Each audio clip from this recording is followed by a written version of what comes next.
Sanibona, phinde nginibikelele futhi nangalesi sikhathi.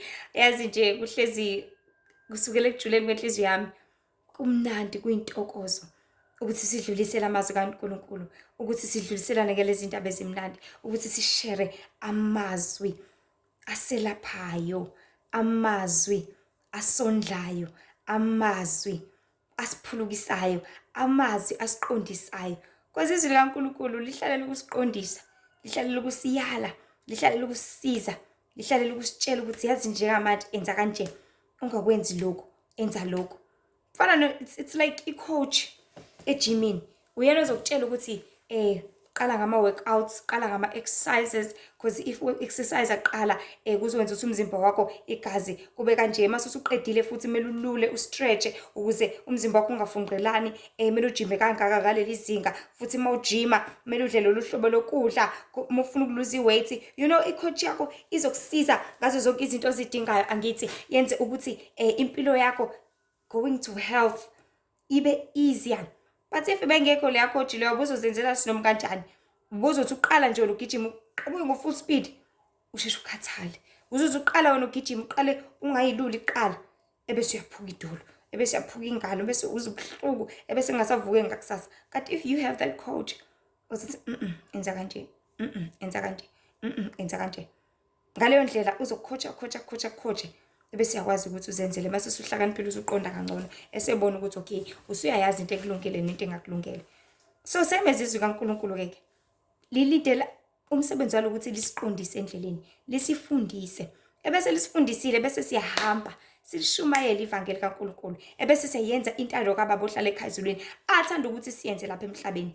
Because into ayithandayo ukuthi sikwenzele konke asiyaleza ngakho, into ayithandayo ukuthi sigcine bonke ubufakazi bakhe, lonke iqiniso lakhe silidlulisele kwizizwe zonke, silidlulisele kubantu bonke, silidlulisele linjengoba futhi linjalo. So it's all about checking ukuthi ithini imiyalelo eshumi, ithi ungebi, bese-ke empilweni yakho ephilayo ungebi. Checking imiyalelo ukuthi ithini ungaphingi, ithi hayi ngeke ngisaphinga khona ngisakwenza okuronke bese ungabusakwenza. Ukuhlolisise konke uthini uJesu, ungiyale wathini. Okay, uPaul yena uyala athini ngalokho. Alright, ubaba uMose wenza 1 no 2 nento, ubaba Abraham uthini. You know, zonke lezi zinto ukusiyala zisiqondise endleleni. And then when you take and underline uzisebenzisa zonke, that is when you will actually grow. And the more you grow, the more you understand.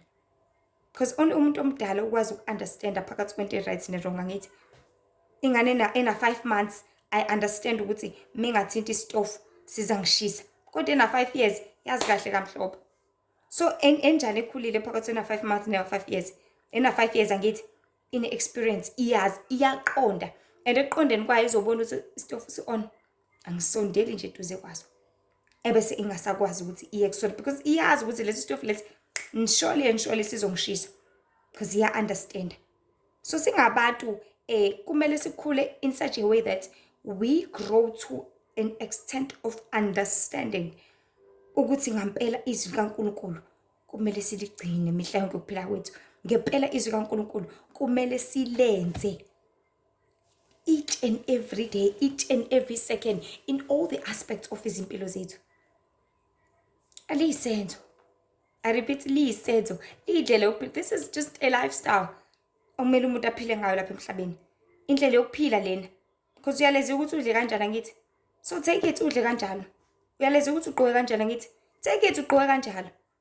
Because akekho umuntu ongavela akutshele nje ekutshelela ukuthi umzali meyala ingane athi ungakwenza ukuthi uyalela ukuthi ingakwenzi kampela.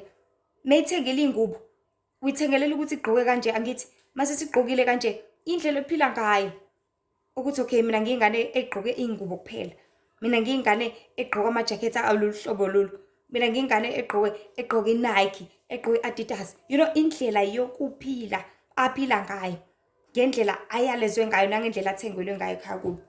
So uJehova konke asinikeza kona ngezwi lakhe ikona sithengela kona ngezimpilo zethu ekumele siyiphile lapha emhlabeni. This is the life esithengelwe yona uJesu Kristu ngegazi lakhe, esithenga away from isono, ukuthi nginithengele ukuthi nizophila lolu hlobo lwempilo ukuthi nigqoke kanje abantu bakaNkulunkulu, ukuthi nikhulume kanje abantu bakaNkulunkulu, ukuthi nibehave kanje abantu bakaNkulunkulu, ukuthi nihloniphe kanje abantu bakaNkulunkulu, ukuthi nikhonze uJehova ngale ndlela ethabisa yena, ethandwa nguye. So we live in times whereby many people, they lack i-understanding yokuthi le indlela yokuphila. But iqiniso kaNkulunkulu ohlezi isiqondisa, lizohlezi lisiyala ukuthi lalelani indlela yokuphila le. Indlela yokuphila le, indlela yokuphila le.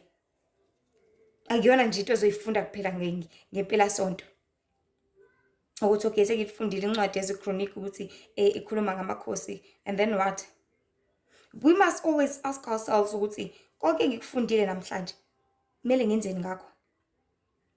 Because akekho umuntu ozothi ekufundisa ukujima ukuthi njalo mawuqala ngama-push up amangaka. Ukufundisela ukuthi mase usuwazile ngakusasa ungakwenzi.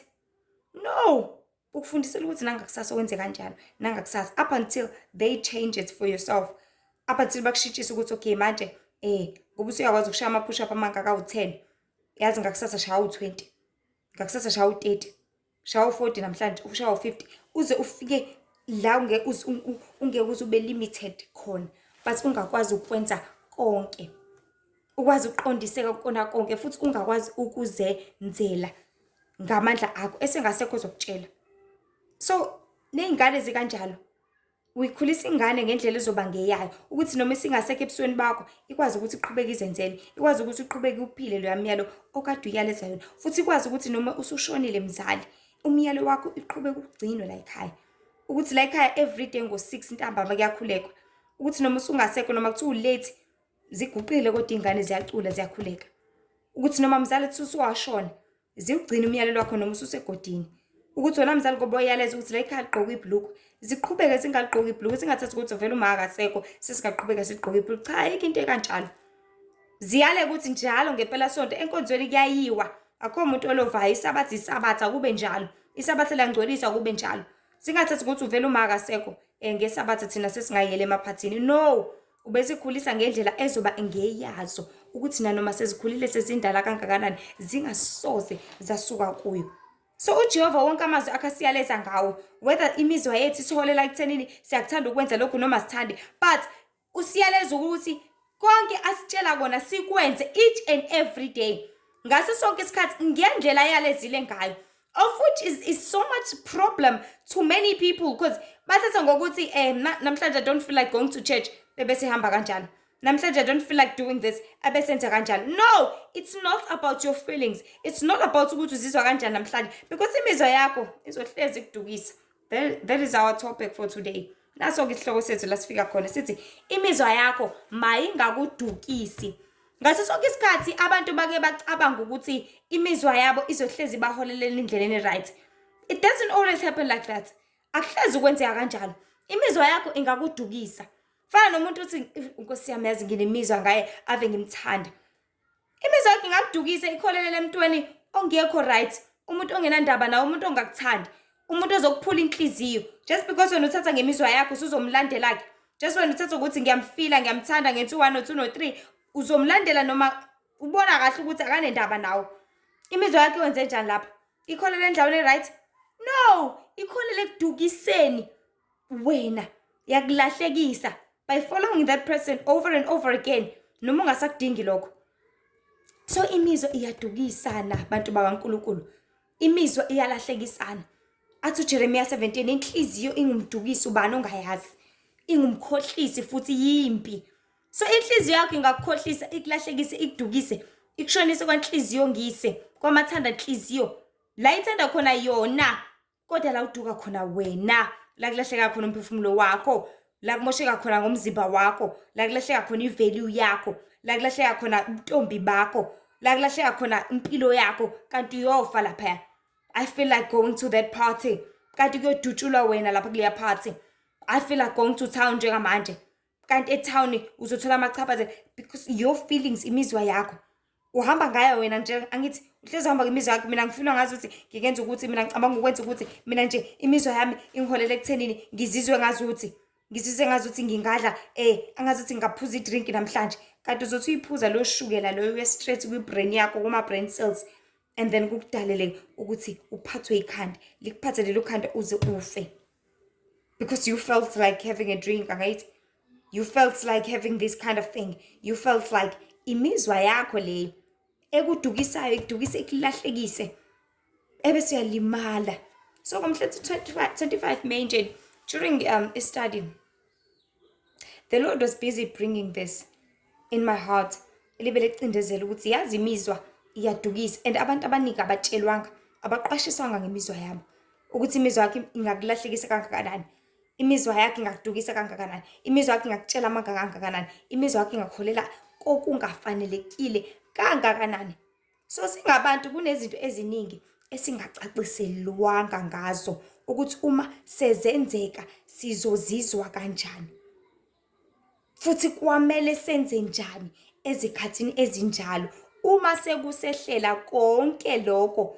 Fana noma umuntu eyalwa, let's say usuyasuka ekhaya kini usiyoshada, usiyokwenda, usiya komunye umuzi, bazokuyala nje kamnandi ekhaya kini ukuthi mntana wami, yabo nje usiyoshada ke uhlale wazi ukuthi emzini kunenkinga kanje, emzini bazokuthethisa, emzini kunenkinga, kuzoba nomamezalo ongeza kuthande, emzini kuzoba nosisi abazokuthethisa, osisi abazofuna ukuthi ubawashele, emzini kuzoba nenkinga umyeni wakho uzobuya ebusuku, emzini kuzoba nenkinga umyeni wakho uzokufebela, emzini kuzoba no 1 no 2 no 3. Nasenkonzweni ufike kwenziwe the same thing, bakuyaleza ukuthi uhleze wazi ukuthi emshadweni wakho kuzoba nezinkinga, usathana uzokulinga, usathana uzokwenza u1 no 2 no 3, kuzokwenzeka, bakutshele general things, general stuffs.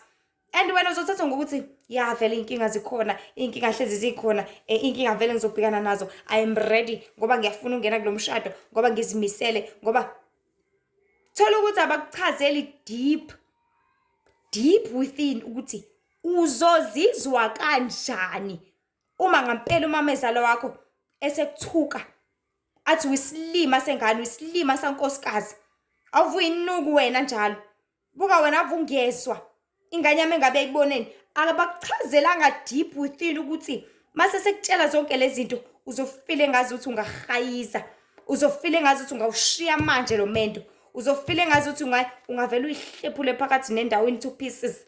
Abakuchazelanga deep within ukuthi imizwa ozobhekana nayo njengamanje izokwenza ukhale, izokwenza ungafuni lutho, izokwenza uzibukele phansi, izokwenza uzidicilele phansi, izokushaya ingaphakathi lakho ilidraine, izokwenza ungafuni ngisho ukusukuma uyopheka, izokwenza ukhale ulala, izokwenza ukhale uvuka, izokuphatha kanzima, uzofukuza. They do not explain everything into details, but uzozibonela phakathi. Bathi numendo uthunyelwa kundani, akekho uzokutshela ukuthi lapha yami emshadweni kanje. Akekho uzokuchazisisela yonke into into details. Uzibonela wena mase uzilapha ngaphakathi ukuthi kanti kunzima kangaka, kanti lo mama masekhuluma nami ukhuluma amagama abuhlungu kangaka, akhulume nawe uzukhale, angabi nendawo athi buka nje lesixhifi siyaxhifika siyakhala. Ucabanga ukuthi yini la? Ucabanga ukuthi uzotefa la, uzokhala la? Lalela sisi, akukhona kini la. Lalela sisi, uzogana la. Lalela sisi, uzowenza umsebenzi wakho la. Lalela uzokwenza u1 no 2 no 3, awuzile uzochiphiza inyembe zakho, sihlangana nenyembe zakho asinendaba nazo. They didn't explain to you ukuthi uzotshela wonke lawo mazwi azokwenza ingaphakathi lakho inhliziyo yakho iphuke, ufise ngisho ukuzibulala at that time. Abakuchazelanga zonke lezo zinto. Abakuchazelanga ukuthi indoda yakho izothi ihamba ingabuye ebusuku, uhlale ulinde uze uyibuze, uze uyithandabuze wena. Abakutshelanga ukuthi uzothi umhlelelile uthi myena namhlanje ngifuna ukumthokozisa, usumphekela ukudla okumnandi akuthandayo, wamhlelela mhlawumbe wamthengela ikheke, mhlawumbe ngifuna ukubungaza your anniversary or whatsoever, umyena wakho vela khohle ukuthi namhlanje anniversary yeni ya 5 years. Abakutshelanga ukuthi uzozizwa kanjani, uzophoxeka kangakanani, abakutshelanga ukuthi uzophuka kangakanani ngengaphakathi ukuthi hawu kanti umyena makane indaba kangaka nami. Abakutshelanga ukuthi indoda yakho izothi masiphumi isibuye ematshwaleni, masisikushaya isikubhonya uzokhala, uzokopha futhi mhlawumbe ungaphuphunyelwa nayisisu. Abakuchazelanga zonke lezo zinto usasuka ekhaya kini ukuthi uzothi uma usuphuphunyele isisu usuthi lo mshado kanti nyongo kanje lo mshado ngeke ngize ngikwazi ukuyimela lento mina. Abakutshelanga ukuthi uzoba naleyo mizwa leyo ezokwenza ufuna ukubuyela kini.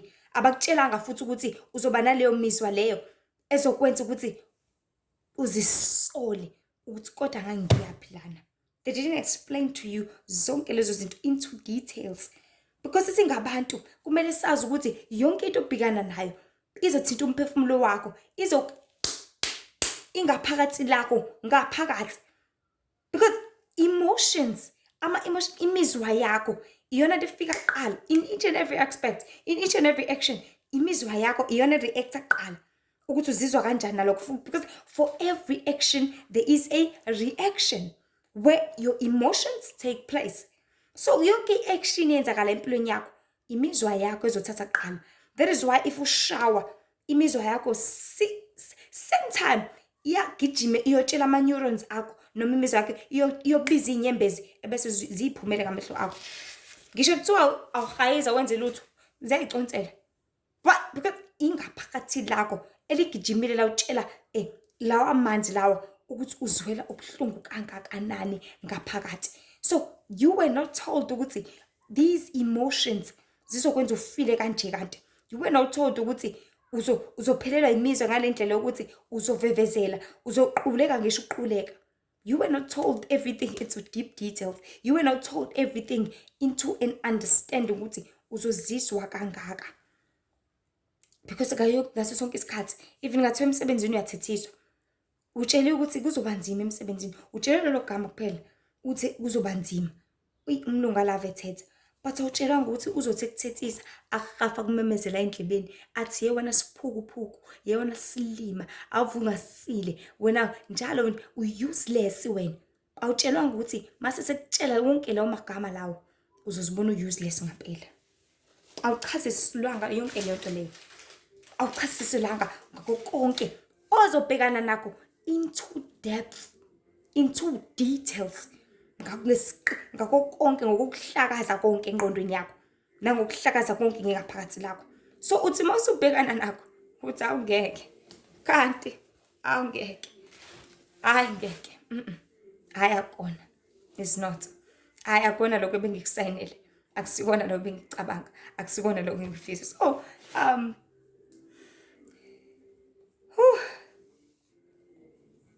isikhathi esiningi izinto zenzeka, mase zenzeka uyabuka ukuthi hayi akusikona lokho bengikulindele, nhlobo akusikona. So impela sihlezi singalindele ngemizwa yethu nanoma ngaba isiphi isimo, sihlezi singazilungiselelanga ngokuphelele, ngoba ukube sihlezi silungile ngabe akekho umuntu okuxabana nomunye umuntu, ngabe akekho umuntu olahla ithemba, ngabe akekho umuntu odubayo, ngabe akekho umuntu okhalayo, ngabe akekho umuntu oba nobuhlungu, ngabe akekho umuntu oba nezinto eziningi ngaleso sikhathi.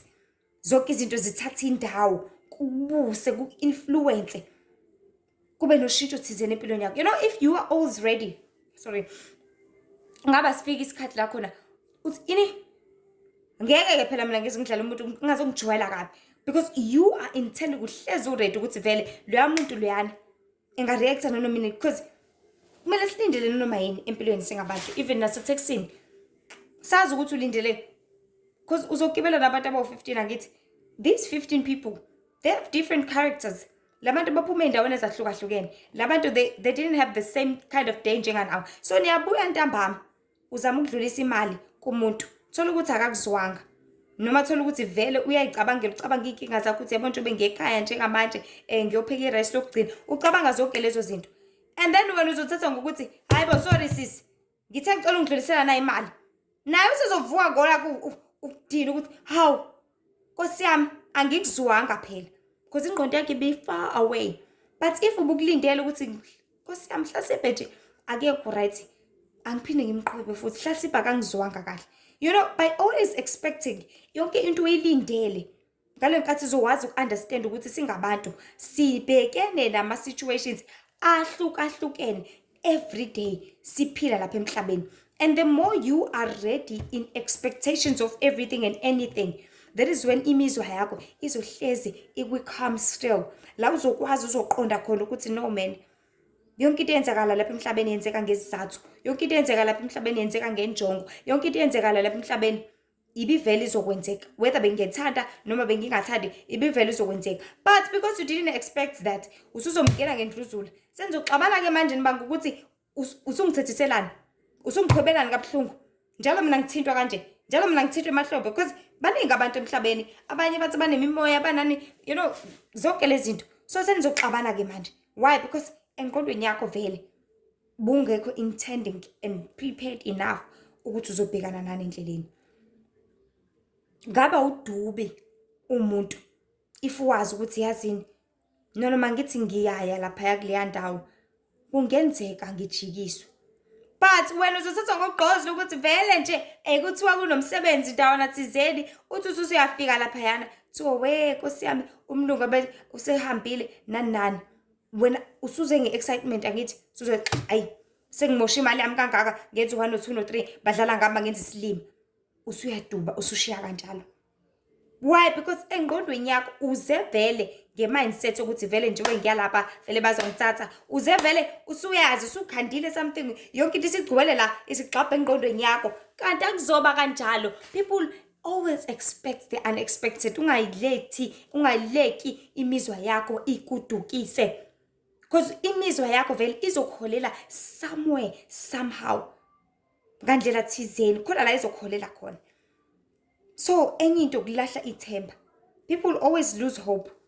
Why? Because ithemba labo number 1 balibeka kubantu abarongi, number 2 balibeka ezintweni ezirong, number 3 la umuntu eselibeke khona ithemba lakhe ulibeka lapho kuphela. Ulibeka kuloya muntu ukuthi definitely yena uzongisiza ngemali yokugibela kanti akusiyena. Next month ngeke azabe nalo mali oyidingayo. So uzolahla ithemba ukuthi hayi ngeke ngisacela umuntu nje vele abantu bancishana nje vele abantu ba 1 2 no 3 ulibeka endaweni erongi vele ithemba lakho.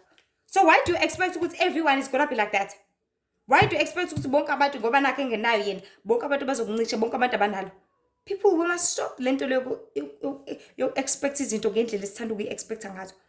Sifuna izinto ngendlela yethu, sifuna kubantu esithanda kubona thina ngesikhathi sethu, ngemizwa yethu, ngomzuzu esiwufunayo. Ngaleyo ndlela ingale nkathi usulahla ngithemba because uthatha imizwa yakho wayibeka lapha ya. Wathembela kuloya muntu wesilisa ukuthi uzokuphatha kahle, wahluleka ukuphatha kahle. Walibeka ithemba lakho for many years. Kanti bevele ngayena wakho. Sekufika oright kolungele wena, awusathembi lutho wena. Usuyamdelela usumjwayela kabi, usumphathisa kwento. Why? Because kwasekuqaleni vele ubukade wathatha imizwa yakho wayibeka endaweni wrong. And ngokuyihlalisa lapha for as many times igcina isi-tarnished. Imizwa yakho igcina isimoshekile. Phinda uthande ever again. Phinda umthembe umuntu, asho njalo ukuthi angisamthemba umuntu. So abanye kudala ukukhala because bungekho ready emotionally ukuthi ngizophoxeka. Bungekho ready emotionally ukuthi ngizongayithola into engiyifunayo. Bungekho ready emotionally ukuthi uzoba senkingeni. Ngale nkathi ke mase usenkingeni usuyakhala ke manje usuyadazuluka. Fana noma umuntu abantu abaningi thola ukuthi uyasebenza. Uhlaze wazi ukuthi lo msebenzi lo it's not something ezoba 100% uzufe. Ngelinye ilanga uyothi ufika nje athi umlungu wakho ngiyahamba mina. Ngibuyela eAustralia, ngibuyela eAmerica, ngibuyela endaweni yokuthi umsebenzi iphelile. Hambe ekhaya. Usuzokhala ke manje uTonguluka, awema kwasami ingane zami. Be always ready.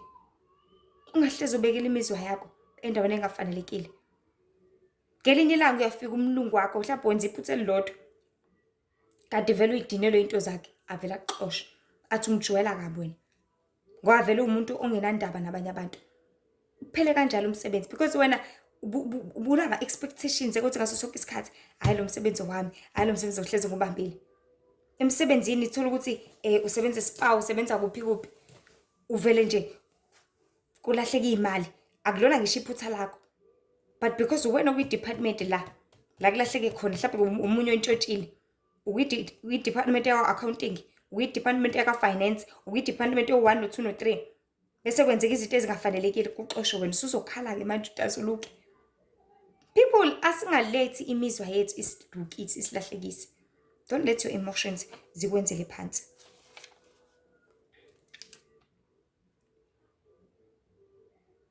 So don't let everything efika ngaleso sikhathi ikubuse, iku-influence ushintsho thizeni empilweni yakho.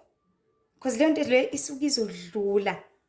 So you let the situation yokuthi ngilahlekelwe umsebenzi usuyokhala kuyoyivalela endlini isonto lonke, usuyoyivalela endlini inyanga yonke. It's just a situation edlulayo futhi. It's just a matter of you looking ukuthi okay ungilahlekelile umsebenzi, but at least nge experience ya 3 years sengakwazi ukuthi ngi-apply manje ngingawuthola omunye umsebenzi. So take that pain ngaleso sikhathi, take it to something ezokwakha ukuthi yes ngisebuhlungwini ulahlekile, yes fine, but the question is so what? The question is ngenze njengamanje, because it's all about reacting to every action yenzakala empilweni yakho. So akekho umuntu ochazelwa ngokugcwele, akekho umuntu ochazelwa ngokugcwele ukuthi njengoba uyafuna leyo msebenzi loyo uma ungawutholi uzozizwa kanjani. No one is told everything into deep details. But uyatshelwa nje ukuthi ngenze ungawutholi, but awutshela ukuthi uma ungasatholanga uzozizwa kanjani. I hope people can understand me ukuthi because uzozizwa ngathi ungakhala, uzozizwa ngathi umhlaba uyakuphelela, futhi uzophoxeka ukuthi sengimosha imali yami eqala kugcina, sengiprinte ngatype ngasenda ama-CV ngenza 1 or 2 ngasebenzisa i-internet ama-Wi-Fi abantu no one has told you that ukuthi usukwenze konke mase ungasakutholi uzozizwa kanjani. No one will explain that to you, but you need to be ready at all times. Expect the unexpected. Ezulindele ukuthi ngenzekana noma yini noma ngasiphi isikhathi. So ungadedela imizwa yakho ikudukise lento ozoyizwa ngaleso sikhathi ebese kulidele ekuthenini ulahle lonke ithemba elisakhona, ulahle ukuphila kwakho kusakhona. No, don't let that happen. So into iba yiphutha ukuthi umuntu uthi hamba eyofuna leyo msebenzi usuke nesithombe vele engqondweni yakhe, usuke yazi ukuthi okay and futhi into eyiphutha kakhulu yenziwa abantu abaningi ukuthi they always count chicks before inkukhu ize ichamsele. Bahlezi bebala amachwane inkukhu ingakachamseli. Usiyabala umuntu uthi okay nje ngizwe interview nje lo msebenzi ngifundile ngabo ukuthi kuhola 10,000 njalo ngenyanga, yabona nje kulo 10,000. Hayi abala umuntu abala akakange ngisho interview just because ubiziwe usiyabala ukuthi awema ngizothatha ingane zami nje ngifundisa isikole sabelungu ngizokwenza 1 or 2 or 3 yazi ngale mali each and every month ngenyanga oqala ngizothenga ifridge, ngesibili ngizothenga microwave. Ubala aqede. Uyabo zonke lezi zinto ozozitshela zona ama expectations zakho azoba high, because whatever you tell yourself inside wena iyona into ozoyilindela, iyona into ozoyifuna, iyona into ozoyilindela. And uma ungasayitholi leyo nto ila uzodika ibala khona, ila uzolahla khona ithemba, ila khona imizwa yakho ithi kudukise khona. Because what if akusikona lokho uzokuthola? What if uzothi ufika kuleyo msebenzi yes uzowuthola, but ungafaka kuleya position leyatu uyi-applyele kuthiwa wena ufanele leya position leya 5,000 because une-experience ya 3 years kuphela. I-qualification yakho yes iyakuvumela but i-experience yakho ayikuvumeli isithando. So sizokufaka kule programming okwamanje. Hayi-ke manje usuzodazuluka-ke, udazuluke-ke manje. Mina bengifuna 10,000, mina bengifuna ukuthi you let your emotions zakukhawuntisa, zakubalisa izinto engazona ezakho. Njengoba nje ngoba ungasakutholanga-ke usuwenze nje usuyakhala. People, let us understand ukuthi lapha emhlabeni akuyona yonke into ezokwenzeka ngesikhathi sakho, ngendlela yakho, ngendlela othanda ngayo nangendlela ofisa ngayo, but yonke into izokwenzeka ngendlela ezokwenzeka ngayo. Expect nanoma yini, nanoma kanjani, nanoma kubani, nanoma ngamuphi umzuzu. Ungadedela imizwa yakho idlale ngawo.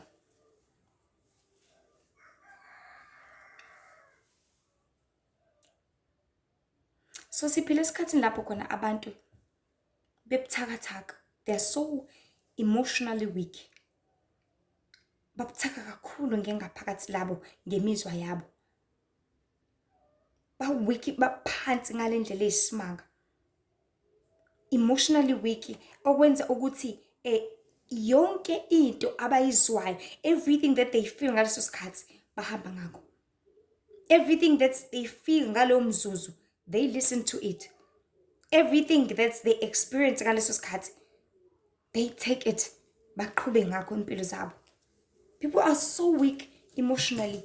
Bayashesha ukukhala, bayashesha ugive up, bayashesha ukwenza izinto, bayashesha ukudikibala, bayashesha ukuxokozela, bayashesha ukuxabana, bayashesha ugive up. But people are so weak emotionally.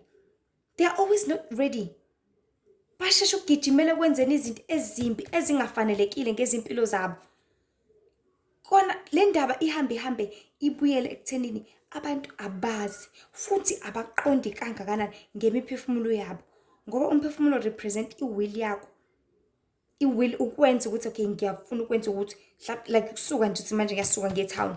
That is your will. You're doing it according to ukuthanda kwakho. Imphefumulo wakho is your mind, ingqondo yakho, into eyicabangayo ngaleso sikhathi. And umphefumulo wakho is represented by your emotions okugcina. Lesikhuluma nga imizwa yakho. So abantu, the more benga-understand imphefumulo yabo ukuthi it's about yourself, the more benga-understand ingaphakathi labo, they are souls. That is why benga-understand imizwa yabo. That is why benga-understand ukuthi kumele babehave kanje uma bebhekene nalokho, kumele benze kanje uma kwenzeka ukuthi. That is where the problem always come kubantu abaningi. Lacking understanding of their souls, lacking understanding of ingaphakathi labo, because they don't want to study about themselves. Abafuna ukufunda ngabo, abafuna ukuziqonda, abafuna ukukhula ngengaphakathi labo. Azazi umuntu ukuthi noma ngazizwa ngale ndlela, okusalayo akukho nje. Okusala, I'm not supposed to be behaving ngale ndlela, sorry. Okusalayo uJehova umhlengi wami uzoba nami. Noma sebengideclineile, baphinde bangidecline, baphinde bangidecline. Kodwa lisakhona ithemba kuJehova. For the most example engiye ngiyithande kakhulu, that guy wehlezi eyofuna ukuthi ichibi lizanyazanyiswe. Sorry, wehlezi efuna ukungeniswa echibini njalo amazanyazanyiswe. Akadedelanga imizwa yakhe yathi okay, ngoba namhlanje phinde ngangangena bese yadikibala ahlala ekhaya athi angeke ngisaye. It took him 38 years. 38. Cabanga unyaka uwodwa ukuthi mkhulu kangakanani. Uyahamba namhlanje angangeni, ahambe kusasa angangeni, nangakusasa angangeni. Cabanga iminyaka u20 ngaphela nini? Ewu5 yona, ewu20 mkhulu kakhulu. Cabanga ewu10. Sofia nini ku35 years. But abantu bakwazi ukudikibala ngo2 minutes. Just 2 minutes. Because people are so emotionally weak in such a way that basheshe bacunuke, basheshe bacaso, basheshe bagive up, basheshe bashiye kanjalo. Athi nje umuntu nginaye nje ngishesha kabi nje ukudinwa mina. Mina ngicaswa kabi nje mina futhi nginesikhwele kabi. Basheshe umuntu asuke entweni. Ngani ngale mbizo yakhe ya 2 minutes esikhashana. Ukudina into esikhashana yazi abantu baNkulunkulu. It's just last for as a period onga-maintain ngabo. If ufuna uqhubeka udino for isikhathi eside, awakho futhi nalokho. But lento kusuke kuyimuzo wesikhashana osubuzokulutha ngaleso sikhathi kuphela ebese uyaphela udlule. But it's always about ekuthenini mase usufikile wena uzoreacta kanjani. Because kusuke kuyisithe sesikuhlebela nje kuphela lawo manga esikuhlebela wona. Umbuzo uthi wena uyasilalela yini? Because isizo influence imizwa yakho. Your emotions usuke kumoya kuphela. Umoya we-doubt ufika uthinta imizwa yakho. Umoya wokudikibala uthinta imizwa yakho. Umoya wokuthakathaka uthinta imizwa yakho. Umoya wozibukela phansi uthinta imizwa yakho. Umoya nje kuphela. Umbuzo uthi mase usukuchobozile wathinta imizwa yakho. Wenza njani wena? Uyachobozeka? Uyathinteka? Uthi ngempela uvumele? People are so weak ke. Sonke siyazi ukuthi umuntu oweak umuntu onjalo ovumela yonke into angithi ubuthakathaka. Mezizwe ukuthi ukhathele akusukumeki. Weak uhlala phansi. Umuntu ukhathele usuke weak angithi uhlala phansi. People are weak, they're weak emotionally. They allow everything ukuthi ikhulume nanoma yini endlebeni zabo. They allow every word ukuthi linkeneneze ngaphakathi labo. They allow everything ukuthi ibabuse ngendlela ethanda ukubabusa ngayo, because they are weak ngemizwa yabo, because abayazi imphefumulo yabo ukuthi inamandla kangakanani ngoJesu. Abazazi ukuthi banamandla kangakanani ngoNkulunkulu. So people, please understand your emotions ukuthi angakudukisa. Please understand ukuthi imizwa yakho ingakulahlekisa. Ingakususa ebukhoneni baNkulunkulu, ingakususa eqinisweni, ingakususa othandweni, ingakususa la kumele ube khona. Ikushonise le la ungathandi khona. Ikushonise le la ungadeserve khona. Ebese qeda ngempilo yakho.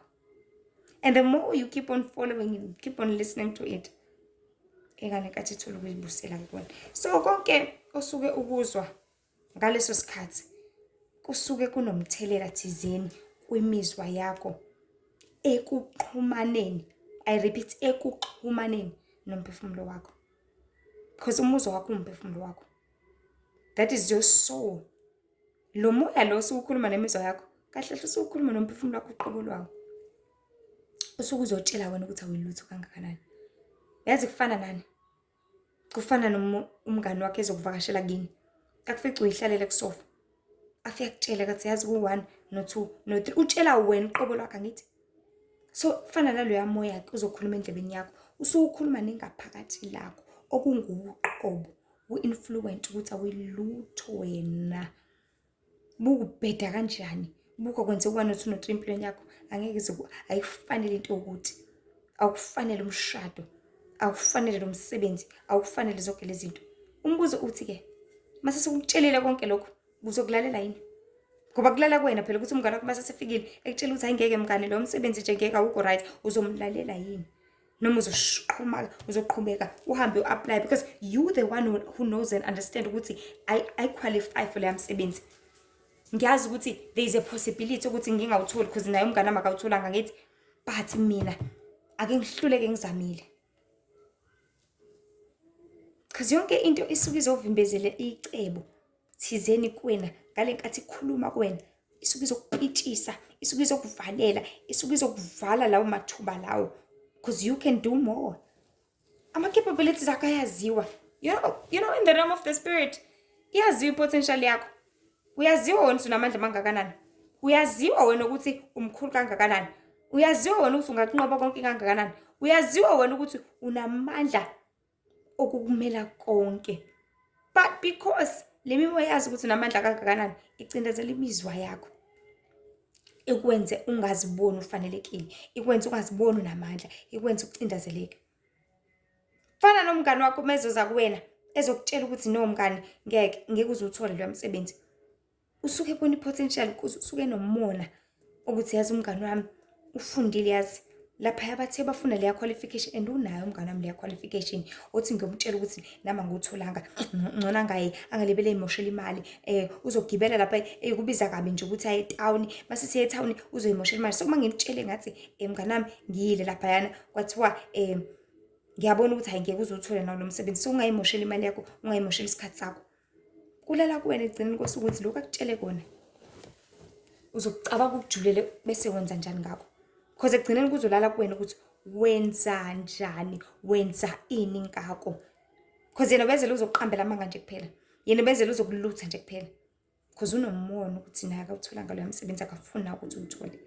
So imimoya izo influence imizwa yakho, ikukhandela ukuthi ungabi nakuthula, ikukhandela ukuthi ungabi nanjabulo, ikukhandela ukuthi ungazithembi, ikukhandela ukuthi uhlezi ungabaza, ikukhandela ukuthi ungazazi ukuthi unamandla kangakanani, ikukhandela ukuthi ungaziqonda ukuthi umkhulu kangakanani wena. Whether ngasebenzisa abanye abantu, whether ngasebenzisa whatever, but isuke izama nokumelana necebo likaNkulunkulu ngeyakhe impilo, ngeyakhe potential. So ungadedeli imizwa yakho ikukhohlise. Ungadedeli imizwa yakho ikudukise. Ngoba ukudukisa kuningi lapha ezweni, but izilaNkulunkulu lithi qaphelani ningadukiswa umuntu. It's unfortunate ukuthi lithe umuntu. Mina ngithi futhi qaphelani ningadukiswa yinto, ungadukiswa yizwi, ungadukiswa amanga ankele nezindlebeni zakho. akutshela ukuthi wena awunamandla kangakanani, akutshela ukuthi wena usehlule kangakanani, akutshela ukuthi wena shiya kangakanani. So kodwa okumele sikuqonde kakhulu ukuthi akukho ongadluli lapha emhlabeni, like I just said ukuthi everything esuke ubhekene ngalesi sikhathi, because yonke into inesiqalo inesiphetho futhi. Umngane wakho mezofika ezokhuluma nawe ngeke aze ahlale nawe libele ekhuluma namazwi 24/7 uzwakhuluma nje ngaleso sikhathi aqeda ahambe ajabule ukuthi yase ngimtshelile ngiyeza ufune lo msebenzi, uvela uvuke ngakusasa ngenkani esekutshelile ushone khona.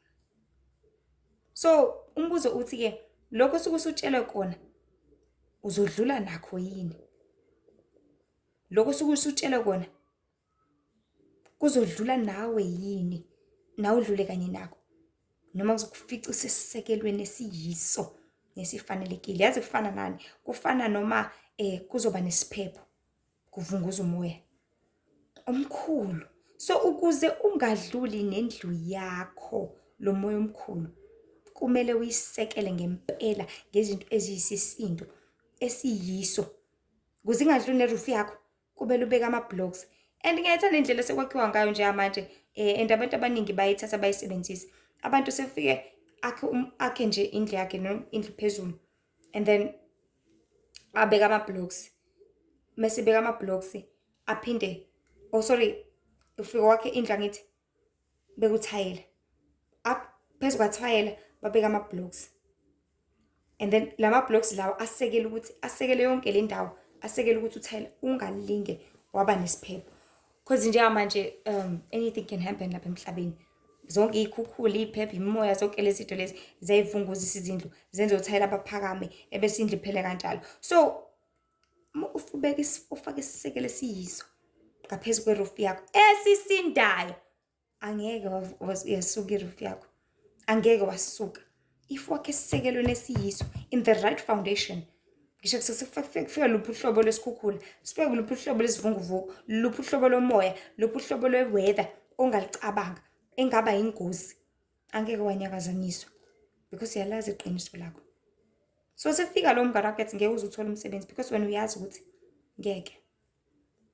Mina ngiyayazi i-qualification yami, ngibonile futhi leya post ukuthi kubhalwe yona ngqo. Ngiyazazi ukuthi ngizowuthola lo msebenzi. Shona khona.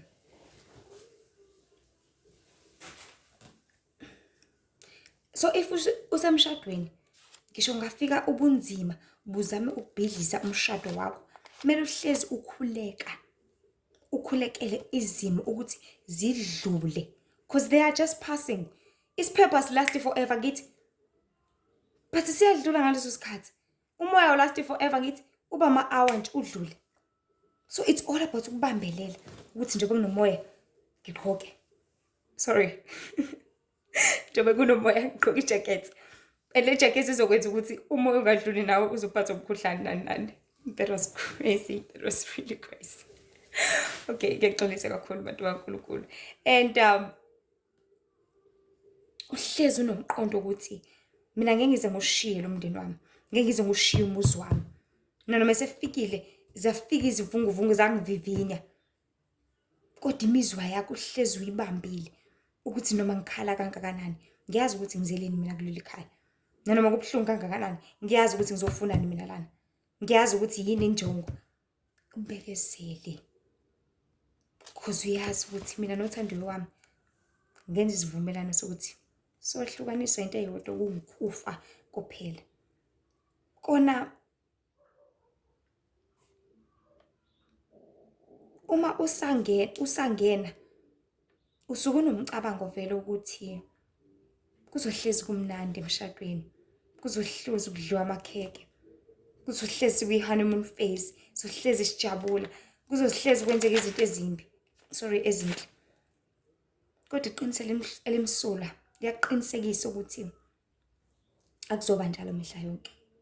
Izinkinga zikhona futhi zi-guaranteed ukuthi zizoba khona, ngoba okuhle konke uhlezi kulisana nabo. Akekho umuntu ozonda into enhle njengoSathane. And njengoba izonda into enhle, usebenzisa ngisho kuthiwa umngane wakho, ngisho kuthiwa umakhelwane wakho, ngisho kuthiwa ubani.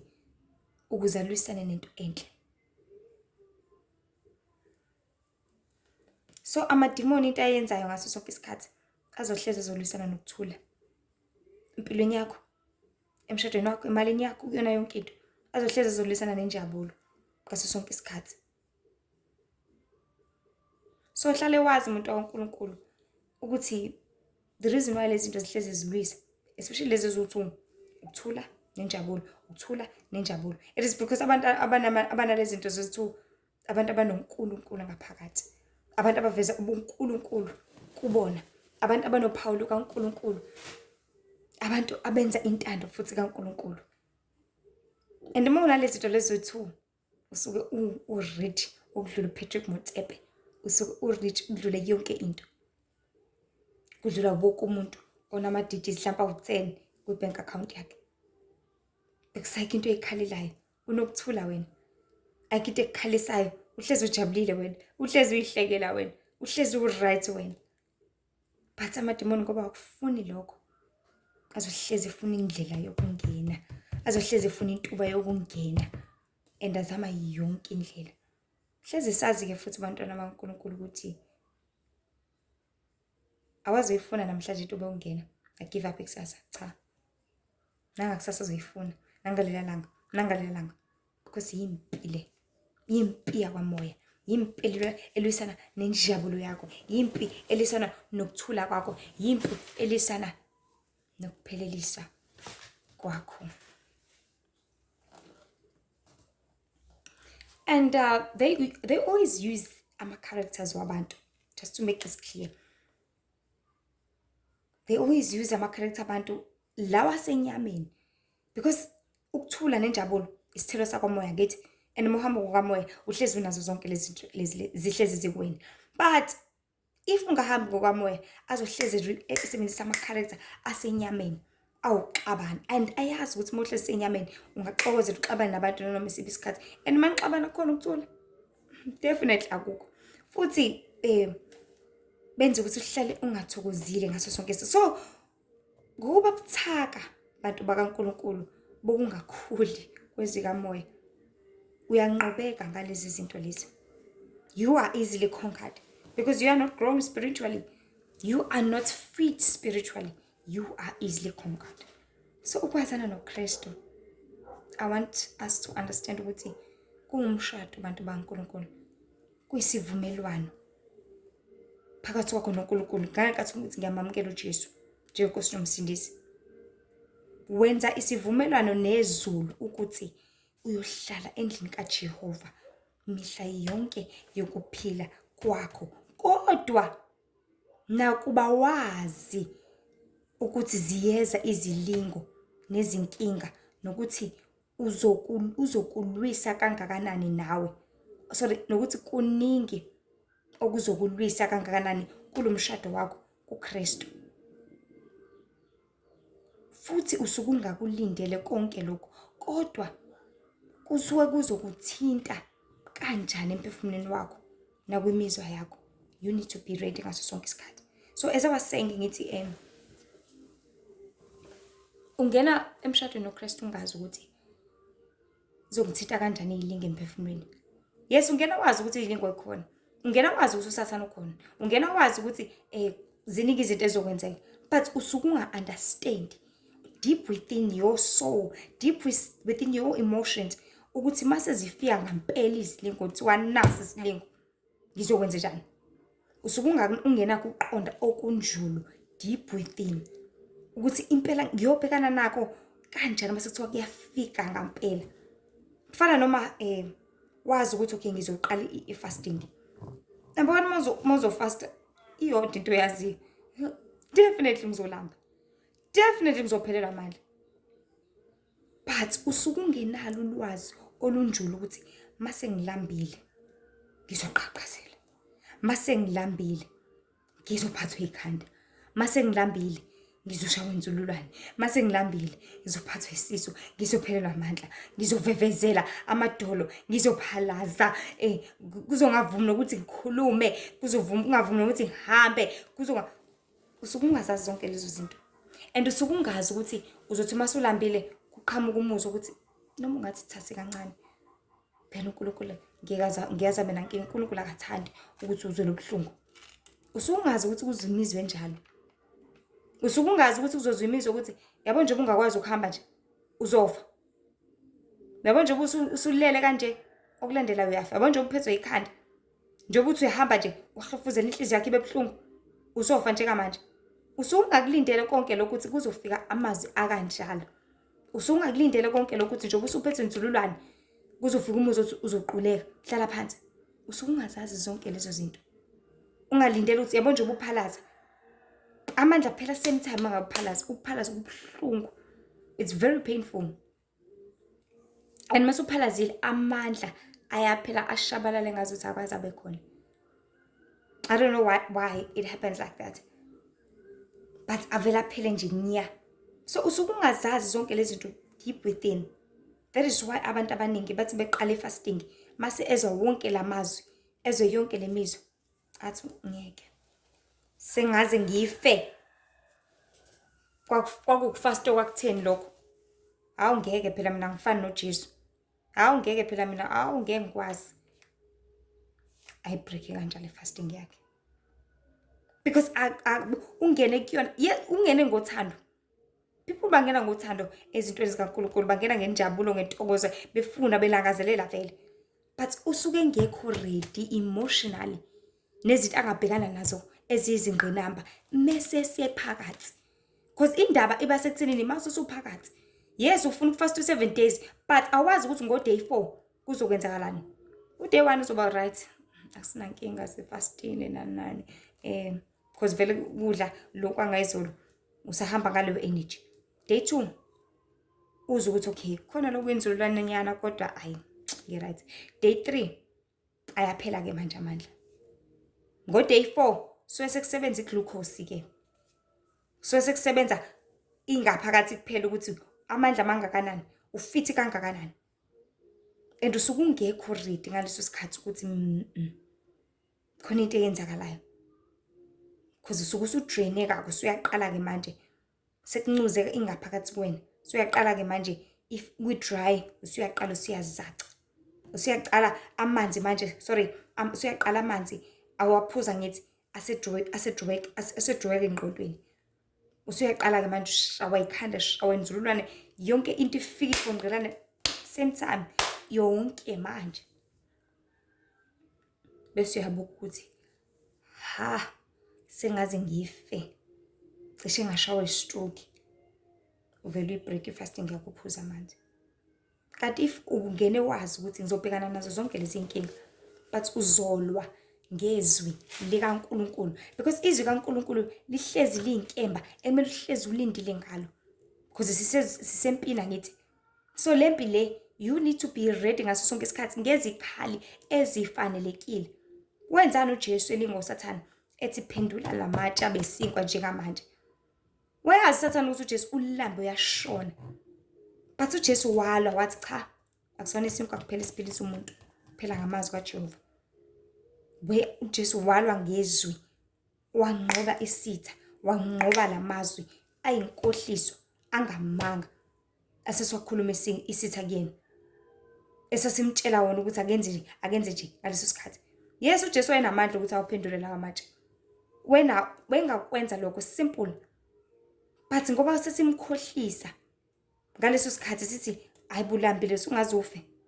Because mase simtshela iplan ukuthi yazi enza kanje, because siyabona ukuthi nangu Nkosi yami bakithi elambile.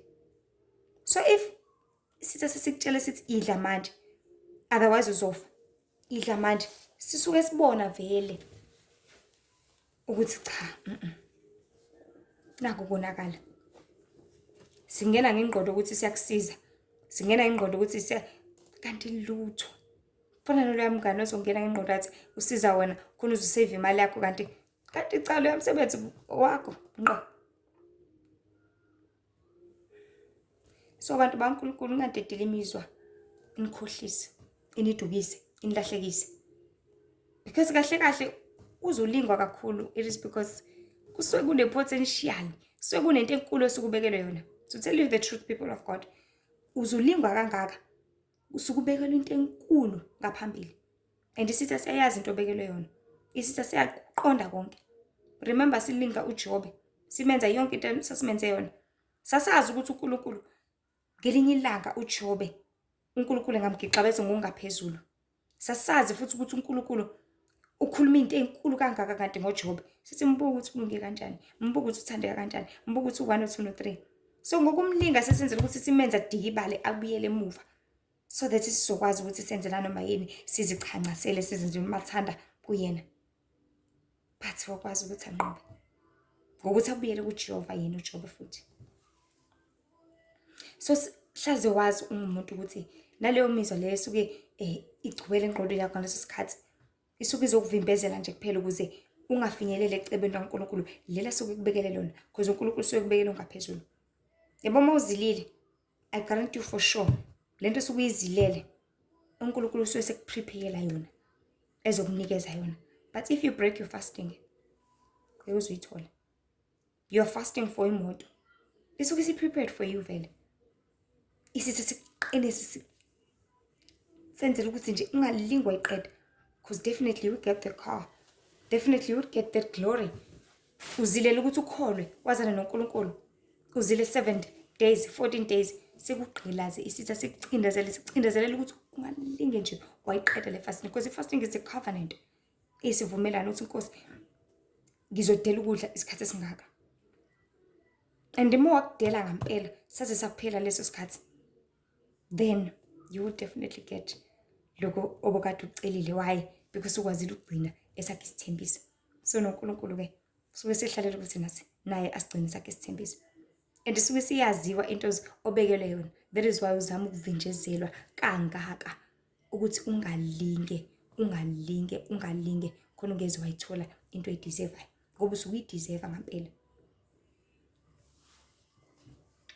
So impela usuke ungayilindelanga yonke elemizwa ukuthi izofika futhi ifike ngesikhathi esisodwa. That is why abantu abaningi they get overwhelmed. Ethi seqalile fasting yakhe so esekukuningi kakhulu akasakwazi ukukumela bese ayigive up ayishiye kanjalo because there are too many thoughts, there are too many ideas, there are too many words ezindlebeni zakhe ukuthi uzofa, uzogula, uzobuka 1 2 3. Kade sithi sesiyayizukwenela ngaleyo ndlela.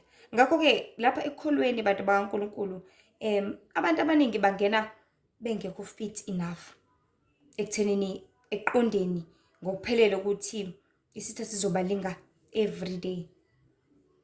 Bangena bengazi ukuthi ilingo ezansuku zonke. Bayitshela ukuthi hayi mhlawumbe ngizolingwa kanye ngenyanga, ngizolingwa kanye ngeviki. Hayibo. Mongena eringini khona ithuba lokuthi singaphantshana. Cha. Siyaphantshana. Kancane ngiyakuphantsa, nawe uyangiphantsa. Ngiyavika kanjalo. Singenile manje eringini. Yimpi yakwamoya, yimpi. Like I said, yimpi yakwamoya. Njengoba useringini nje, mehlezi uthe. Mephantsha ngala uthi. Bese nawe uyaphosa. Nawe uphosa. Kanjalo. So, singabantu bakaNkulunkulu kumele sazi ukuthi njengoba sisempini, impi yansuku zonke. Yangaso sonke isikhathi alikhe lamahala. Alikhe lokupholisa lokuthi hayi ukhathele manje simphumuze. Ubani yena? Uphumula ukuthi kube njani? Kuyiphi yona impi? So abantu bayitshela ukuthi ilingo uzofika kanye ngenyanga noma ngalesikhathi belindele ngaso kanti cha. Akunjalo. Ukulingwa nokuhlushwa kwabakholwayo kungokwezikhathi zonke mihla yonke. Uma nje usanoNkulunkulu, usanokuthula nentokozo, usazolwiswa kakhulu amadimoni angeke aze akuyeke uze uzibeke phansi izikhali zakho. Because njengayiphi impi lapho khona umuntu ezogive up, umbona kahle ukuthi usayiphethe izikhali zakhe. Usuyagive up wena for what? Never. Masayiphethe nje izikhali makushume akuliwe. Up until oyedwa ibeke phansi zakhe. And mase usuyibekile phansi bese sithi kugadlwe kuze kubonakala ukuthi sekuqediwe ngawo. Azathi urefi qinqi akasasukumi. Ubalele 1 2 3 4 5 asufike 5 awinike luyana. That is how sithi asilinga abantu abaningi amakholo amaningi. Siqale sikususele phezulu kwerem. Usaqeda ukubhabhadisa usajabula wena. Oh ngiyakholwa nani usalifunda njalo iBhayibheli. Siqale sikulinge ngomsebenzi, senze umsebenzi wakho ubuyise late. Ungasitholi isikhathi sanele sokufunda iBhayibheli. Senze umsebenzi wakho ugqilaze. Ungasatholi ngisho isikhathi sokuthi ukhuleke. Senze umsebenzi wakho ungakuvumeli ngisho uzile ukudla. The more sikushonisa phansi. And mase usulele phansi sikubuyisele ezonweni. Mase sikubuyisele ezonweni siqala phansi usubuyele kuphuzeni lokade ungakwenzi. Lokade usukushiyile. And then mase usulele phansi ke silebele sihlalele ukucindezela sikucindezeleke. Up until ke iphele imesh. Up until iphele igame. Up until iphele fight. Sesiwinile. Usungakusona. In most cases siwena ukuthi lapho sesithumba umphefumulo wakho or something.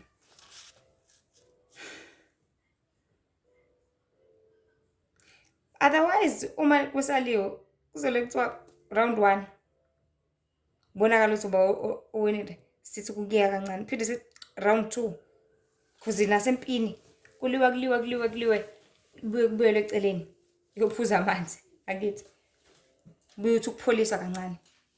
But kukuwena ukuthi ulwa kangakanani kulempi. Kukuwena ukuthi uzikhandla kangakanani ngokuwina because it's all about ulwela ukuwina. This is a race. Ugijimela ukungena ukuyinqamula intambo. Ugijimela ukuwina nawe ngelinye ilanga. So in this race it's all about you ukuthi ugijima kangakanani.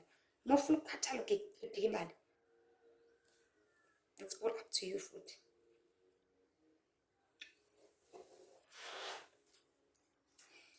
That is why uPaul siyala ngezikhali zamaKristu.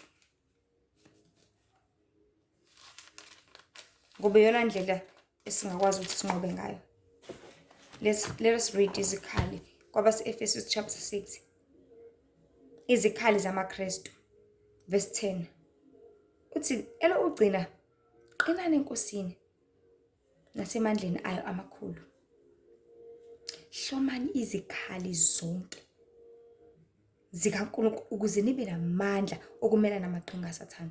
Uhleze namaqhinga, uhlezi elwa, uhlezi sempini, uhlezi elungela ukulwa yena. So uthi asihlezi njalo ikhali lezo ziboshiwe njalo. Ngikhuluma into everyday la. Not mawucabangile noma ukukhumbuleni, but everyday. As long as uthi nje ngazana noNkulunkulu. As long as uthi ngisebukhona baNkulunkulu, azukuthi usempini. Azikuthi kuyaliwa la. I remember nje isikhathi esiningi if wamukela uJesu amazwi ozowathola kuthiwa azikuthi semele uzile njalo ukudla. Kube impilo yakho ukuzila ukudla. Kube impilo yakho ufundise kaNkulunkulu. Kube impilo yakho because kuyaziwa ukuthi ungena empini. Awungena uzo relaxa la. Uzowenza umathanda uzotanasa. Cha. Usempini.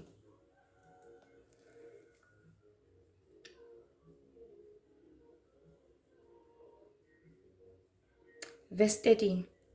Ngakho hlomani izikhali zonke zikaNkulunkulu ukuba nibe namandla okuzabalaza ngosuku olubi. Nalapho senifeze konke nime. Number 14. Ngakho yimani izinkalo zenu ziboshiwe ngeqiniso. Makholwa ngabe iqiniso niboshiwe enkalweni zenu. Iqiniso linguJesu. Iqiniso lokuthi ngakwenza konke ngayo ngiqinisayo. Iqiniso lokuthi mina ngisona isehluleki. Iqiniso ukuthi ithemba linguJehova. Iqiniso lokuthi ngoJehova ngakwenza konke. Iqiniso lokuthi ukuphila kusendodaneni. Iqiniso lokuthi noma ngihamba esigodini sesizwe lokufa ngikwesabi okubi. Iqiniso lokuthi uJehova yangihola angikoswele okubi, angesabi lutho. Iqiniso lokuthi uJesu uyindlela nokuphila ngaye kuphela ungathola ukuphila. Ngabe nibophile yini inkalo zenu ngeqiniso? Ngabe nisifakile yini isivikelo so sesifuba, so isivikelo sesifuba sokulunga? Ngabe wenza ziphi izenzo zokulunga lapha emhlabeni? Izenzo ezinhle zokuthi ungabuyisela okubi ngokubi, zokuthi wabela abampofu. Ngeke nesandla siphayo ayesamukelayo kuphela ngoba thiwa sibusisiwe isandla siphayo nesamukelayo. Ukuthi wenze ukulunga okufanelekile, izinto ezinhle kubantu, Ungathi awungeke mina ngeke ngize ngikwazi nje bangijwayela kabi osibanibani. Usuye kuziphi izenzo? Usabambe ezokulunga noma usuhamba ngezakho izenzo? Isona sivikelo ke leso sesifuba sokulunga. Wenza okulungile ngaso sonke isikhathi. Tholakala ungenacala ungenasici ngaphambi kaNkulunkulu naphambi kwabantu. Izinyawo zigqokisiwe ekulungeni. Kukho ukushumayela ivangeli lokuthula. Ngabe inyawo zenu zihlezi zi-ready ukuthi ziyoshumayela, zikhulume ngokuthula kwaJehova, zikhuluma ivangeli ukuthi uNkulunkulu ukuthula, uthando, u1 no2 no3. Are you always ready ukushumayela ivangeli loNkulunkulu? Are you always ready ukwenza intando kaNkulunkulu? Makholwa, nilungile yini? Ni-ready yini?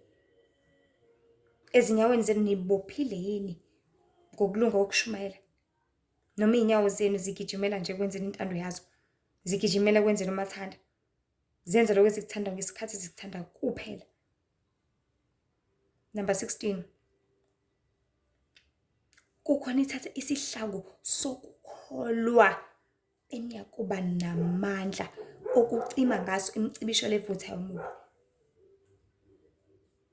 Ngeke ngathi by the start of this video, ukukholwa kukwaneliseka ngithi. Kuyisiqinisekiso sezinto ezithenjwayo, amaHebrew njalo 11 asho njalo. Kuyisiqinisekiso sezinto ezingabonwayo. So uma ngithi ukukholwa kungikwaneliseka, ngithi mina noma wazi ukuthi efrijini kunekabishi kuphela, be enough ngalo ukuthi ngizodla ngisuthe for 2 days ngidlela uphuthu nekabishi. So what? If unokukholwa kwangempela, you will be fulfilled. Uzokwaneliseka ngalokho onakho because unokukholwa. But if ungenakho ukukholwa, ngeke uzokwaneliseka uzothi ikabishi kuphela nje, awungeke ngizolidla nani mina ikabishi, awungeke njalo nje ngidliwa ikabishi sengifuna ukuthi. Awunakho ukukholwa kwakakholwa wena. Awukakholwa uNkulunkulu. But then isitha sokuhlezi kufosa imicibisholo. Ngoba waneliseka ngithi uzofuna umsebenzi wena. Ebethe uJehova uyakondla. Ukondlile ngaleli kabishi ubuzodla namhlanje nangakusasa. Ngo-day 3 uNkulunkulu lena bezoprovide ukuthi uzokunikani. But wena ukholwanga enough. Wafuna ukuyozenzela umathanda. Isitha ke sakufakela umcibisholo ovuthayo. Wafika wazokushisa, wakushisa wakwenza walangazelela izinto zasezweni, wakugijimela kuzona. Wakhohlwa ukuthi uJehova yini ngokuphela umondli.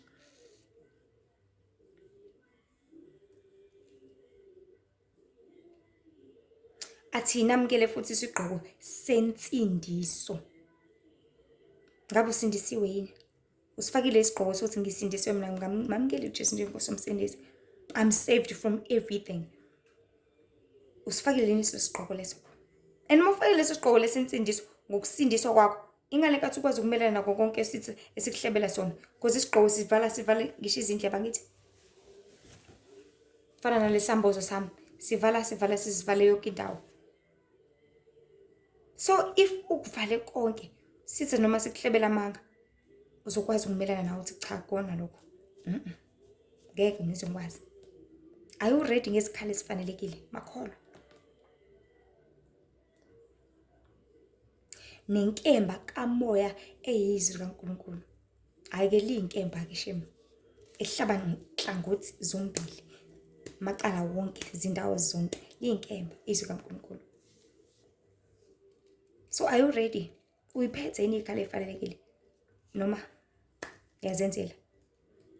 Zilungile yini izikhali zakho? Zihlezi zi-ready yini? Noma uyithatha uyibeka phansi. Yabo if uyikhole izwi ungalifundi every day, kunesikhalo sibeke phansi. If uyikhole ungazi ukuthi kumele ufake isigqoko esensindiso, isikhalo sibeke phansi. If uyikhola ungazi ukuthi kumele ushumayele izwi kaNkulunkulu, isikhalo sibeke phansi. That is why amakholwa amaningi sitha siqeda ngawo, siwashaya, siwaqeda, siwaqothula because izikhali eziningi bayithathile bayibeka phansi. Balifunda impela lelizwe. Efesu 6 abanye liqhambe emakhanda bayalazi njengoba bezazibona. Engakutshela up to Z njengoba linjalo akulandelanise verse by verse, word by word. But akayiphethe ngokweqiniso lezi zikhali lezo. Akekho ready.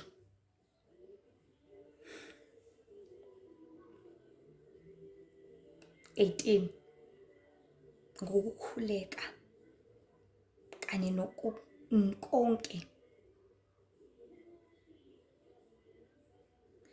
ngokukhuleka konke nokunxusa. Sorry. Nikhuleka ngezikhathi zonke ngomoya. The Lord wants us to pray in the Spirit at all times.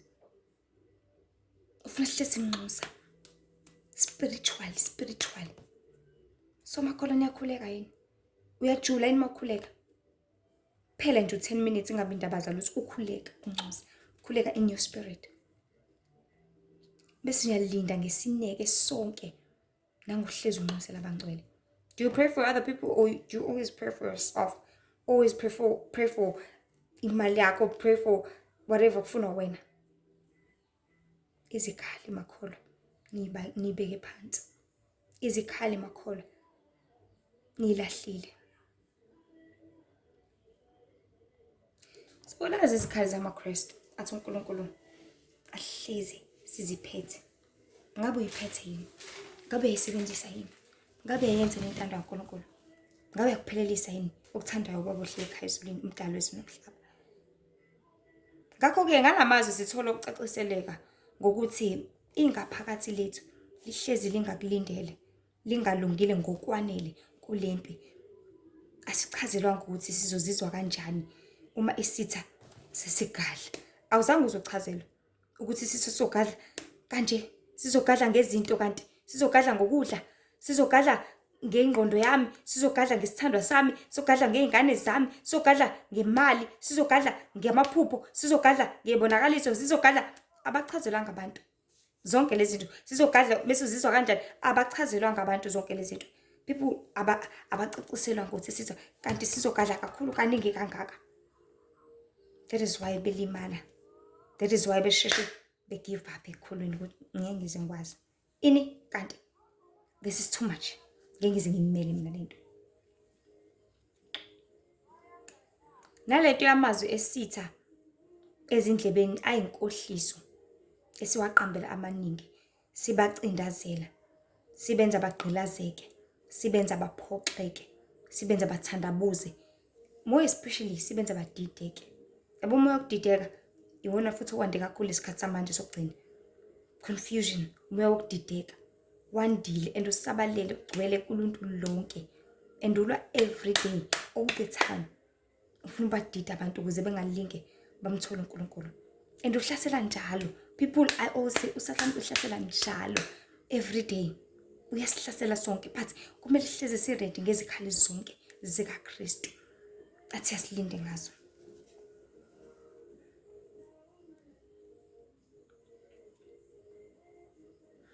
Disithi sesiklasela ngazo zonke lezi zinto. Siphinde sikunike nesisombululo ukuthi yazi ngcono wenze kanje. Nesisombululo sokhona esirong. Like kuzoqhamuka umngane ezokubonisa pictures, conversations or things ezizoveza ukuthi othandiwe wakho uyakujolela. Athi futhi sekutshengisile zonke lezi zinto. Athi mshiye. Athi myeke. Because umelele nenjabulo yakho. Kanti beningayixoxa lento. Umtshela ukuthi yazi ngikuthandi indlela obehave kanje. Why kanti usukhetha abanye abantu? Why kanti usuwenza kanje? Abe siyakuchazela umyeni wakho ukuthi kahle kahle sithandwa sami ngithanda isithembu mina. Nixoxe lento niyilungise. Kanti mhlawumbe benzoba happy kuleso sithembu. Wona usuthathe ngomngane wakho ufike wathi usiyamshiya kanjalo. Kanti vele le relationship le yakutshela ngayo isilast mhlawumbe for 5 years under your nose ungayiboni. Sekukhona ngisho ingane eziwu3. Useplana ngisho ukumthatha. Uzokwenza njani into engeke uzuyivimbe leyo? Into engeke futhi waze wayishintsha because kunjalo. Ukhona. But if ungahlala phansi nixoxe nothandiwe wakho, niqhubeke othandweni lenu, niqhubeke ekuthuleni kwenu, niqhubeke impilo zenu. But wena uzothatha ukuthi ulalela umngane wakho akithi chomza wakho uzothi mshiye ngani. So isitha will emotionally tell you bad and negative things ngoNkulunkulu. Sizoku-influence sithi akakufuni uNkulunkulu wakho, akanentaba nawe, buka akakondli, bukwenza ukuthi bo 1 2 3 mushiye. Ushiye ngempela nawe ukholwa. Noma sikutshele ngomfundisi wakho, ngomholi wakho whosoever omthembile. Sithi mbuko wenza kanjani? Buka uyabheda. Buka behave kanje 1 2 3. Ngcono ushiye leli bandla. Ngcono uyeke. Bese ulutheka kanjalo ushiye uJehova. in the name of amanga esifike sawahlebela sawankenaneza ezindlebeni zakho. So we live in times la khona isitha simhleba zonke izinto ezibhedayo ezindlebeni zethu. Sizama ngakho konke ukuthi sishiye uJehova. Sizama ngakho bonke ukuthi sishiye umshado yethu ekukholweni nakuJesu Kristu. Sisilutha ngakho konke. Kanti lapha kuJehova ila kuphela la khona ukuthula. Ayikho enye indawo. This is the only peace. This is the only comfort space, comfort zone. But abantu bakhetha ukuthi bayombatha osonginja lengaphandle. Bashiye ebukhona baNkulunkulu la khona khona ingubo efudumalayo. La khona khona uthando labazalwane. Ukhetha ukuthi uyohlala ekhaya ungayi enkonzweni. Lapho muhle nabazalwane enkonzweni. Ilabo uhlala ududuzeke, kube mnandi, nixoxe, nikhothane nifundisane. Ilabo uthola khona uthando langempela. But umlaleli sithi ayikho le nto. Ukibandla lakho libheda kangakanani? Umfundisi wakho nje benze 1 2 3 ushiya libandla. Not only ushiya ibandla but ushiya bukhona baNkulunkulu. Kanti mhlawumbe lezi zilingo zamfundisi wakho bekuyinto esikhashana edlulayo. Lezi zilingo bekuvivinya nje yena. It was just a passage in the path empilweni yakhe. But kwaletha in your eyes so that when uzo analyze lokho bese uthi hayi ayikho lento.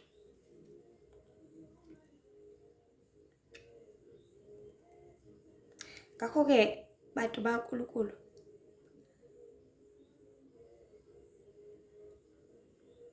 hlala nazi niqonde futhi ukuthi ibihlezi ikhona.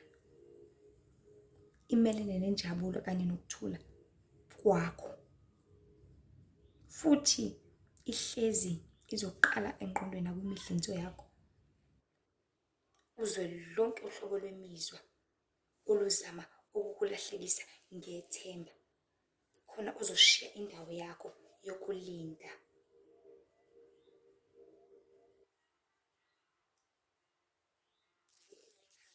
Nokuthula nentokozo. Ithi Xolo ngisize Nkosi. Ngisize Nkosi. Ngingasuki endaweni yami yokulinda. Kulaphi imimoya ivunguza ngamandla. So asicela uNkulunkulu ukuthi asisize. Singasuki endaweni yakhe yokulinda. Because silindile la ezinkonzweni. Silinde ukubuya kwaKristu. Silindele la uthandweni lakhe. Silinde ukubuya kwaMdali wezinomhlaba. Silinde ukuthi abuye aselakanyise. Simlindile. So sinxusa uNkulunkulu ukuthi asisize. Imizwa yethu izosenza izilima. Imizwa izosilahlekisa, izosidukisa, izosisusa ebukhoneni baNkulunkulu. Bese sicela ubaba sisize singasuki endaweni yokulinda. Noma imoya ivunguza ngamandla kangakanani. Kodwa sisize singavunguzeki, singalahleki, singaphephuleki kanye nayo. Singasitholi sesila singathandi khona ngesikhathi singafanele. So imizwa iyithi uma sizazi thina sizomelana naye. So fumana umphefumulo wakho. Khona uzokunqoba konke. Ngoba ozaziyo uyabazi ubuthakathaka bakhe amelane nabo abunqobe. So if you know yourself, uyazazi ukuthi mina ngikwazi ukugijima ipace engaka, ngikwazi ukugijima indawo engaka, ngikwazi ukugijima isikhathi esingaka. Uyazazi ukuthi okay, since ngigijima indawo engaka, ngikwazi ukugijima ngireach 21 km kuphela. Ngeke uzungenele irace ya 50 km. Ngeke uzungenele marathon no92. Never. Because usakwazi ukugijima 21. But because uyazazi ukuthi when you can only reach this certain level, you're the one who can push yourself more and push yourself higher and harder so that you can reach out to more and better. So isikhathi lapho khona kuzomela ukuthi uqine. Uzazi ukuthi ngikubani.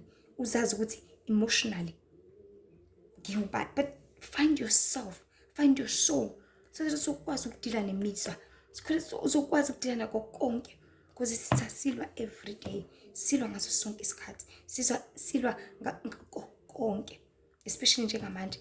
Silwa ngendlela abantu ababuthakathaka ngayo okuyimizwa yabo. So fight your emotions ngawo wonke. Fight off bonke lamazwi amanga inkohlisa endlebeni zakho. Ngoba alwisa wena.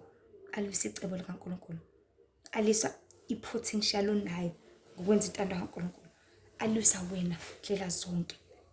But uNkulunkulu uzoba nawe, uNkulunkulu uzokusiza. Isihloko sethu nje sithi imizwa yakho mayingakudukisi. So nje uNkulunkulu abe nani, anisize kakhulu ningadukisa imizwa yenu. Nihleze ninenjana noma yini. Nihleze nazi ukuthi yonke into ingenzeka nanoma kanjani, nanoma ngasiphi isikhathi. But sizazi ukuthi ungubani. Hlala isisekelo nesiyizo, hlala ubophile ngezivikelo zonke. Uzivikela ngakho konke. Uhlezi isikhali zakho uziphethe zonke, uqinile, ubekezela. Ngoba uNkulunkulu uzoba nawe uzokusindisa. Because sempini yakwamoya, siseringini, uyaliwa. Asihlezi sinamandla, sihlezi sinxuselana, sikhulekelana. Khona sonke sizoqina, sizobumbana, sizobambana. Siyilwe lempi, sinqobe ngoJesu osithandayo. Nkosi nje benani nisize kakhulu. Ezinye izinkundla zokuxhumana khona TikTok, Instagram, Facebook. Olihle Themba Mzobelo. Hlezi nazo ukuthi uNkulunkulu uyasizonda isono, uNkulunkulu uyakuthanda ubungcwele. Nidlulisele nje nakwabanye bathole ukuphulukisa imiyalezo kaNkulunkulu. Nkosi ibe nani. Amen.